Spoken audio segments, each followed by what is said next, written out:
Hello dear students, आज हम पढ़ने वाले हैं क्लास 8 चैप्टर सेकंड, जिसका नाम है linear equation of one variable.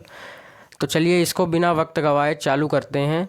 Linear equation of one variable का पहले मतलब समझते हैं कि आखिर इसका मतलब क्या होता है। तो इसको हिंदी में अगर हम नामकरण करें तो वन का मतलब एक, वेरिएबल का मतलब चर, लीनियर का मतलब होता है रैखिक और इक्वेशन का मतलब होता है समीकरण।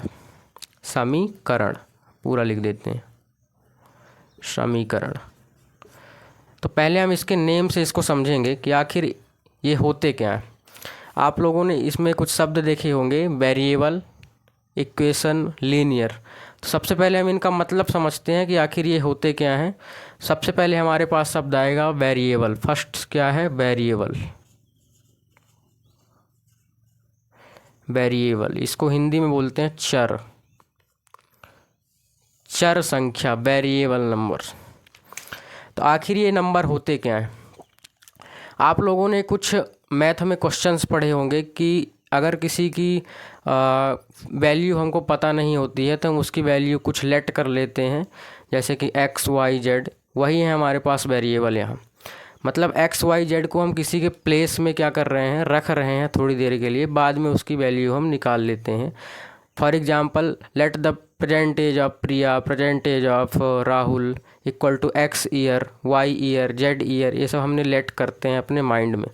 जबकि क्वेश्चन हमसे पूछता है कि इसकी एज फाइंड करना है, तो पहले हम लेट करते हैं कि इसकी एज ये होगी, अपने आप हम लेट कर लेते हैं। तो वही है हमारे पास वेरिएबल। तो ऐसे जितने भी आप लोगों ने देखे होंगे, x, y, z, p, q, r, s, इन सभी वैल्यूज़ को किसी के प्लेस में रखा जाता है थोड़ी देर के लिए। तो यही है क्या? वेरिएबल। और कांस्टेंट वैल्यू, आप लोगों ने ये भी सुना होगा, कांस्टेंट क्या है? कांस्टेंट, वेरिएबल और कांस्टेंट यानी कि इसको बोलते हैं अचर। कांस्टेंट क्या होता है कि जो डायरेक्ट, जिसकी फिक्स वैल्यू है, जैसे 1, 2, 5, 9, ऐसे जितनी भी, ये सब क्या है? कांस्टेंट हैं। वेरिएबल क्या है कि जैसे कांस्टेंट अगर कोई वैल्यू है हमको पता नहीं है तो उसके प्लेस में हम इनको रखते हैं, पुट करते हैं इनको। तो यही है क्या? वेरिएबल है। और कांस्टेंट जो डायरेक्ट फिक्स होती हैं, है ना, वो सब क्या है? कांस्टेंट है। फिर हमारे पास आता है third, linear. Linear equation. Linear equation हमारे पास थर्ड है पॉइंट। Linear equation. लीनियर का मतलब होता है वेरिएबल की पावर 1। एक ऐसा इक्वेशन जिसमें वेरिएबल की पावर क्या हो? 1 हो। वेरिएबल की पावर अगर 1 है तो उसको क्या बोलेंगे? लीनियर बोलेंगे। और इक्वेशन बोलेंगे या नहीं बोलेंगे, वो उसके पक्ष देखकर, यानी कि कितने साइड हैं उसमें, बीच में इक्वल लगा है कि नहीं लगा है, फिर इससे वो कंफर्म होता है कि ये इक्वेशन होगा कि एक्सप्रेशन होगा। तो चलिए इसको देखते हैं पहले। इक्वेशन, लीनियर इक्वेशन का जैसे मैं एक एग्जांपल लेता हूँ, x + 9 = 10। एक और एग्जांपल लेता हूँ, z + 3, z-3 कर लेते हैं, = 11। जैसे ये हमारे पास दो इक्वेशन हैं। अब इनको इक्वेशन क्यों बोलेंगे, पहले ये समझते हैं। इक्वेशन इसलिए बोलेंगे क्योंकि बीच में क्या लगा हुआ है? इक्वल लगा हुआ है। इक्वल अगर लग गया तो ये वाला हो गया राइट हैंड साइड और ये हो गया लेफ्ट हैंड साइड। ऐसे इसमें भी सेम, लेफ्ट हैंड साइड और राइट हैंड साइड। तो जिसमें 2 साइड हो उसको बोलते हैं इक्वेशन। जिसमें एक ही साइड हो तो उसको एक्सप्रेशन बोलते हैं। आप लोगों ने पढ़ा होगा शायद। जैसे फॉर एग्जांपल x + 9 ही है डायरेक्टली, तो इसको हम एक्सप्रेशन बोलेंगे, बहुपद। और ये है तो क्या बोलेंगे? इक्वेशन, समीकरण। हिंदी में समीकरण बोलते हैं। अब इसको हम लीनियर क्यों बोलेंगे ये भी देखते हैं। 1 वेरिएबल है इसमें, 1 वेरिएबल वाले हैं। 1 वेरिएबल वाले लीनियर इक्वेशन क्यों बोलेंगे? 1 वेरिएबल का मतलब होता है एक ही वेरिएबल है। इसमें x है तो सिर्फ x ही है। देख लीजिए आप, वेरिएबल में ये कांस्टेंट है, ये कांस्टेंट है, लेकिन वेरिएबल में क्या है? x है, जो कि एक ही है। तो 1 वेरिएबल है। ऐसे इसमें भी 1 वेरिएबल है। अब लीनियर क्यों बोलेंगे? लीनियर इसलिए बोलेंगे क्योंकि इसकी पावर क्या है हमारे पास? 1। तो अगर पावर 1 रहेगी किसकी? वेरिएबल की, तो उसको बोलेंगे लीनियर इक्वेशन। इक्वेशन का कैसे वो करेंगे कन्फर्म, बीच में इक्वल होगा तो इक्वेशन होगा, बीच में इक्वल नहीं होगा तो एक्सप्रेशन होगा। और अगर वेरिएबल की पावर 1 है तो उसको क्या बोलेंगे, लीनियर इक्वेशन बोलेंगे। ऐसे इसमें भी वेरिएबल की पावर 1 है तो क्या बोलेंगे, लीनियर इक्वेशन बोलेंगे। चाहे फिर वो कैसा भी लिखा हो, ऐसा भी लिखा मिल सकता है आपको, 3y - 10 = 15। इसमें भी देखिए y जो है ये एक वेरिएबल है और इसकी पावर क्या है, हमारे पास 1 है, कुछ नहीं है मतलब 1 है।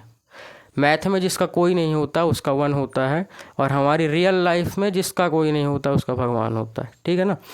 तो चलिए 3 इसका क्या हो गया, 3y का मतलब क्या हुआ, 3 इसका क्या है, 3 इसका गुणांक है। इसका मतलब क्या होता है, गुणांक का मतलब है ना 3y। और भी देखते हैं 3y - 9 = 11। ये भी हमारे पास एक क्या है, लीनियर 1 वेरिएबल वाला लीनियर इक्वेशन है। क्यों है, क्योंकि बीच में इक्वल लगा है तो इक्वेशन हुआ। ये हुआ वेरिएबल, एक ही वेरिएबल है मतलब कि 1 वेरिएबल हुआ, और वेरिएबल की पावर कितनी है, 1 है, इसलिए क्या हुआ, लीनियर हुआ। 1 है इसलिए लीनियर होगा, एक ही वेरिएबल है इसलिए 1 वेरिएबल होगा। अगर ये ऐसा हो जाए x + y = 10, मान के चलते हैं कि ये भी एक इक्वेशन है, ये भी एक इक्वेशन है क्योंकि इसमें बीच में इक्वल लगा है, लेकिन 1 वेरिएबल नहीं है क्योंकि इसमें 2 वेरिएबल है हमारे पास, x भी एक वेरिएबल है और y भी एक वेरिएबल है। तो ये हमारे पास लीनियर इक्वेशन ऑफ 2 वेरिएबल होगा। क्योंकि लीनियर क्यों बोलेंगे, क्योंकि इसमें भी पावर 1 है, इसमें भी पावर 1 है, तो पावर 1 तो है लेकिन 2 वेरिएबल है हमारे पास, तो इसलिए क्या बोलेंगे, लीनियर इक्वेशन ऑफ 2 वेरिएबल। तो आपको समझ में आ गया होगा कि आखिर लीनियर इक्वेशन ऑफ 1 वेरिएबल किसको कहते हैं, है ना। तो जिसमें वेरिएबल की पावर 1 हो, बीच में इक्वल हो और एक ही वेरिएबल हो, उसको क्या बोलेंगे, linear equation of 1 variable. I think आपको समझ में आ गया होगा अच्छे से कि आखिर इसको कहते कैसे हैं। अब चलते हैं एग्जाम्पल नंबर 1 की ओर, है ना। आप इसको लिख सकते हैं, लिखना हो तो, वैसे ज़रूरी नहीं है, आप समझ सकते हैं बस। चलिए एग्जाम्पल नंबर 1 को समझने से पहले मैं थोड़ा साइड में आपको कुछ चीज़ें बताता हूँ। इधर देखिए प्लस जो होता है, अगर हम ऐसा समझने के लिए बोल सकते हैं कि प्लस का जो अपोजिट होगा वो क्या होगा, माइनस होगा, और माइनस का अपोजिट क्या होगा, प्लस होगा। प्लस का अपोजिट क्या होगा, माइनस होगा, माइनस का अपोजिट क्या होगा, प्लस होगा। ऐसे ही मल्टीप्लाई का अपोजिट क्या होगा, डिवीजन, और डिवीजन का अपोजिट क्या होगा, मल्टीप्लिकेशन या मल्टीप्लाई। इन चीज़ों को हम यहाँ यूज करेंगे इसलिए मैंने आपको बताया इसको। अब ये जो लिखा है question 1, find the solution of 2x - 3 = 7। 2x - 3 = 7, इसको मैं एक बार पहले राइट करता हूँ इसके सॉल्यूशन में, है ना, इसको सॉल्व कर रहा हूँ मैं। तो 2x - 3 = 7, ये हमारे पास क्वेश्चन है। पहले हम इसको क्वेश्चन को समझेंगे कि आखिर ये कहना क्या चाहता है। देखिए बीच में इक्वल लगा है, इसका मतलब ये क्या है, इक्वेशन है। एक ही वेरिएबल है, इसका मतलब है कि 1 वेरिएबल वाला एक इक्वेशन है, और पावर 1 है मतलब कि लीनियर इक्वेशन है। तो लीनियर इक्वेशन ऑफ 1 वेरिएबल है हमारे पास है। अब इसका मतलब क्या है, 2x का मतलब है, देखिए 2x का मतलब है 2 × x, बीच में क्या रहेगा, 2 और x के बीच में क्या रहता है, मल्टीप्लाई। x का 2 क्या है, कॉफिशिएंट है, गुणांक है ना। 2 का मल्टीप्लाई है x के साथ, मतलब कि 2 क्या है, x का कॉफिशिएंट है, और ये पार्ट अलग है, ये राइट हैंड साइड अलग है, ये पूरा लेफ्ट हैंड साइड में है और ये पूरा राइट हैंड साइड में है। हमको वैल्यू किसकी निकालनी होगी, वैल्यू सीधी सी बात है वेरिएबल की ही निकालनी है, x की निकालनी है वैल्यू। तो इस जिसमें मैंने सर्कल लगा दिया, आप लोग सर्कल नहीं लगाएंगे, x की वैल्यू हमको फाइंड करना है। तो x को छोड़कर, ये हमारे पास लेफ्ट हैंड साइड में x है, इसको छोड़कर बाकी जितना भी इधर है, जैसे -3 है और ये 2 है, इसको एक एक करके हमको क्या करना होगा, हटाना होगा, गायब करना होगा। तो ऐसे माइनस में है तो इसका अपोजिट क्या होगा, प्लस वाला। अगर हम इसको ऐड कर दें, जैसे मैंने उधर बताया कि प्लस का अपोजिट माइनस, माइनस का अपोजिट प्लस, मल्टीप्लाई का डिवीजन, डिवीजन का मल्टीप्लिकेशन। तो इसी प्रकार हम इसको करेंगे, देखते हैं पहले कैसे करेंगे, हमको इस x को छोड़कर बाकी सारी चीज़ें हटानी है, गायब करनी है। हम इसको बैलेंस मेथड से करेंगे, ट्रांसपोज मेथड से नहीं करेंगे। आगे हम इसको ट्रांसपोज मेथड से भी बताएंगे। चलिए इसको शुरू करते हैं। सबसे पहले ये -3 हमको हटाना है, तो पहले 2x ऐसे ही रहेगा, ये -3 हटाएंगे तो ये हो जाएगा हमारे पास -3 तो लिखा ही रहेगा पहले। अगर -3 को हमको हटाना है तो उतना ही हमको प्लस करना पड़ेगा। -3 है तो अगर +3 कर दें तो 0 हो जाएगा कि नहीं हो जाएगा? बिल्कुल हो जाएगा। और जब हमने लेफ़्ट हैंड साइड में +3 किया तो हमको राइट हैंड साइड में भी क्या करना होगा? +3। जो भी करना है दोनों तरफ करना है ना। एक तरफ करेंगे तो क्या हो जाएगा? गड़बड़ हो जाएगा। मैथ में बैलेंस बना के चलना पड़ता है। तो +3 हमने इधर किया, +3 हमने इधर भी किया, दोनों तरफ किया। तो अभी -3 और +3 कैंसिल हो जाएगा। लेफ़्ट हैंड साइड में इधर बचेगा 2x इक्वल टू 7 + 3 इधर ऐड हो जाएगा तो 10 हो जाएगा। ठीक है ना? इतना समझ में आ गया होगा। अब ये 2 × x है, मैंने बताया 2 × x, तो 2 कहे में मल्टीप्लाई में है। अगर हम इसको डिवाइड कर दें 2 से ही, उतना ही करना पड़ेगा जितना कि नंबर है। जैसे इधर -3 था तो हमने +3 ही किया। अब 2 मल्टीप्लाई में है तो 2 ही डिवाइड करना पड़ेगा। तो बोथ साइड हम 2 का डिवाइड करेंगे तो 2x डिवाइड करते हैं, ये हमने डिवाइड किया अपॉन लगा के। अपॉन का मतलब डिवाइड होता है ना। तो 2x divided by 2 equal to 10 divided by 2। ये 2 से 2 कैंसिल होगा, इधर इधर बचेगा x इक्वल टू 2 1 जा 2, 2 5 जा 10। तो x की वैल्यू क्या आ गई हमारे पास? 5 आ गई। यही हमको क्या करना था, इसमें फाइंड करना था। ये हमने इसको किया है बैलेंस मेथड से, बैलेंस कर करके दोनों साइड। इसको ट्रांसपोज मेथड से एक्सरसाइज 2.2 में आगे बताया गया है इसका कॉन्सेप्ट। यहाँ हमको नहीं बताया गया है, लेकिन फिर भी मैं आपको एक बार ट्रांसपोज मेथड बताने का कोई मतलब नहीं निकलेगा यहाँ पास, हो सकता है आपको समझ में ना आए। तो चलिए, बैलेंस मेथड से हो गया। और इधर हमने क्या क्या किया है उसको भी हम लिख सकते हैं, है ना। इधर हमने 3 ऐड किया है बोथ साइड, है ना। तो ऐड 3 बोथ साइड। और इधर हमने क्या किया? बोथ साइड डिवाइडेड बाई 2, है ना।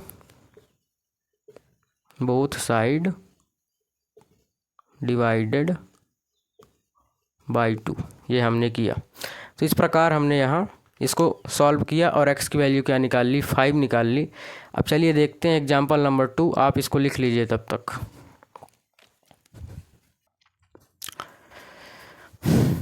हाँ, तो चलिए अब देखते हैं एग्जाम्पल नंबर 2।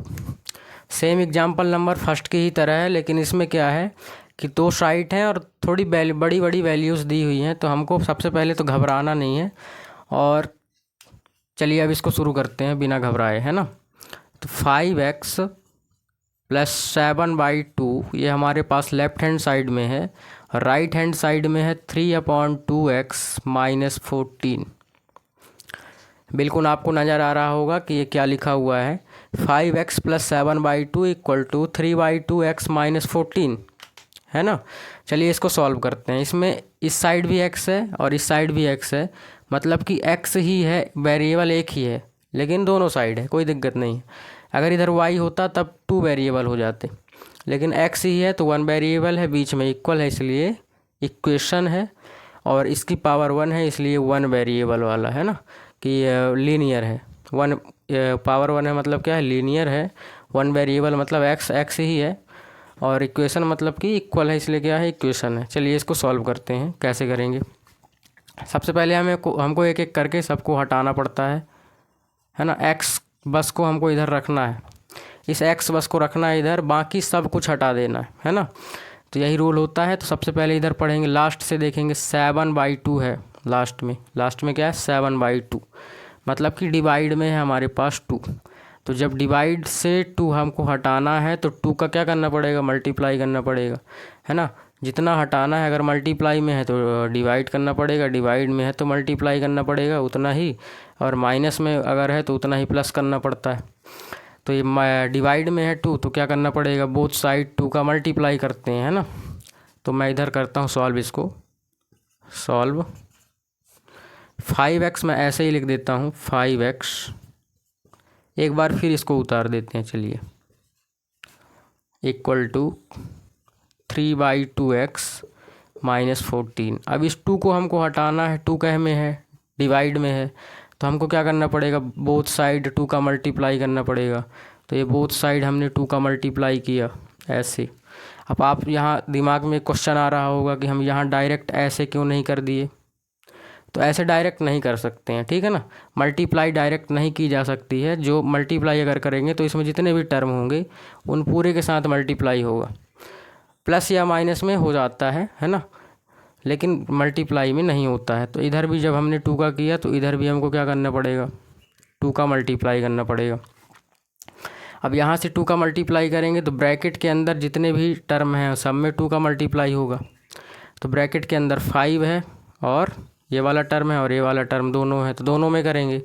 तो 2 का मल्टीप्लाई एक बार 5 के साथ होगा और x, 2 का मल्टीप्लाई 5x के साथ होगा, फिर प्लस 2 का मल्टीप्लाई 7/2 के साथ भी होगा।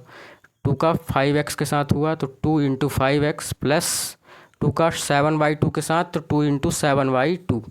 ऐसे इधर भी 2 का 3/2x के साथ तो 2 इंटू 3/2x, माइनस 2 का 14 के साथ तो 2 इंटू 14। इतना समझ में आ गया होगा आपको। अब चलिए आगे देखते हैं कैसे करेंगे, सॉल्व करते चलेंगे, बस आंसर आता जाएगा। देखिए 2 इंटू 5 मतलब हुआ 10x, 2 इंटू 5 10x, प्लस इस 2 से ये 2 कैंसिल होगा क्योंकि ये ऊपर है और ये नीचे है ना। बचेगा 7 हमारे पास, ये मल्टीप्लाई था 7 इक्वल टू 2 से ये वाला 2 ऐसे यहाँ भी कैंसिल होगा, बचेगा 3x माइनस 2 इंटू 14 कितना हुआ 28। आई होप आपको इतना समझ में आ गया होगा। अब चलिए इधर हमने एक 2 तो हटा दिया, अब इस 7 को हटाना है हमको। तो 7 क्या में दिख रहा है, प्लस में दिख रहा है। तो प्लस में दिख रहा है तो उतना ही क्या करना पड़ेगा, माइनस करना पड़ेगा उसका अपोजिट। तो 10x प्लस 7 माइनस 7 हमने कर दिया लेफ्ट हैंड साइड में। और अब मैंने बोला था ना माइनस है या प्लस है तो उसको डायरेक्ट कर सकते हैं, है ना। इस तरह ब्रैकेट लगा के दोनों में नहीं करना है। फिर 3x माइनस 28 और इधर भी हमको क्या करना पड़ेगा, -7। बोथ साइड हमने -7 क्या कर दिया, पुट कर दिया। अब यहाँ से -7 प्लस 7 कैंसिल हो जाएगा, इधर बचेगा 10x और इधर बीच में इक्वल 3x -28 और -7, है ना। -28 और -7 दोनों माइनस में हैं और दोनों ऐसा समझें कि दोनों कर्जे हैं। तो कर्जा इकट्ठा हो जाएगा, लोन इकट्ठा हो जाएगा, तो कितना बचेगा -35। ये और सिंपल हो गया। अभी हमको देखिए इस इधर से भी x हटाना है हमको, है ना। इधर से x क्या करना है, हटाना है। x हटाना है तो कैसे हटाएंगे भाई, हमारे पास इधर बस x बचना चाहिए, तभी ना x की वैल्यू आएगी। इधर कुछ नहीं बचना चाहिए, इधर सिर्फ कांस्टेंट वैल्यू बचनी चाहिए, वेरिएबल सब इधर लाना है। तो अगर हम इस +3 x का में है +3x है, तो अगर इस +3x को हमको हटाना है तो उतना ही माइनस कर दें। अगर तो करके देखते हैं, 10x -3x कर दें हम लेफ्ट हैंड साइड में भी, और 3x -35 इसको उतार के और -3x कर दें राइट हैंड साइड में भी। तो ये प्लस का 3x माइनस का 3x कैंसिल हो जाएगा और इधर देखेंगे क्या बचेगा। इधर देखिए 10x -3x, 10x से 3x जाएगा तो बचेगा हमारे पास 7x और इक्वल -35। ये बचा, थोड़ा और सिंपल हो गया। अब हमारे पास सिर्फ एक चीज़ है हटाने के लिए, वो है 7। तो 7 क्या में है, मल्टीप्लाई में है। आप देखेंगे तो 7x का मतलब क्या हुआ, 7 इंटू x। तो 7x मल्टीप्लाई में है 7, तो इसको डिवाइड करते हैं उतना ही। तो 7x को हम 7 से डिवाइड करते हैं लेफ्ट हैंड साइड में, तो 35 -35 डिवाइडेड बाई 7 करना पड़ेगा राइट हैंड साइड में भी। अब इस 7 से 7 कैंसिल हो जाएगा तो बचेगा x, और इधर 7 1 जो 7, 7 5 जो 35, तो -5। इस प्रकार हमारी x की वैल्यू यहाँ प्राप्त हुई। हम इसको करने में क्या हुए, पूरा सक्षम हुए, है ना। तो इस प्रकार x की वैल्यू आ गई है -5, जो कि आंसर भी है आपका। अब हमने इधर जो जो किया आप ब्रैकेट में लिख सकते हैं कि हमने आखिर किया क्या क्या है। इधर सबसे पहले हमने किया था फर्स्ट में 2 का मल्टीप्लाई किया था बोथ साइड, है ना, तो लिख सकते हैं बोथ साइड मल्टीप्लाई बाई 2 ये हमने फर्स्ट किया था स्टेप। सेकंड हमने क्या किया कि -7 किया था दोनों साइड, है ना, तो बोथ साइड, इधर भी लिख दीजिए both side is subtracted by 7, है ना। फिर इधर हमने क्या किया 3x किया माइनस, तो इधर भी लिख सकते हैं बोथ साइड्स सब्ट्रैक्टेड बाई ये 3x, इधर भी हमने कर दिया। फिर इधर हमने क्या किया 7 से डिवाइड किया, तो इधर भी हम लिख सकते हैं बोथ साइड डिवाइडेड बाई 7। तो ये कुछ हमने स्टेप किए थे। इस प्रकार हमारा आंसर आ गया -5। इनको हम क्या कर रहे हैं बैलेंस बना के, बैलेंस मेथड से हमको करना था, इसलिए हम ऐसा कर रहे थे। अब चलिए ये क्वेश्चन ख़त्म हुआ। अब मिलते हैं हम आपसे एक्सरसाइज 2.1 में नेक्स्ट वीडियो में। तब तक के लिए टाटा, थैंक यू, धन्यवाद और थैंक्स फॉर वॉचिंग।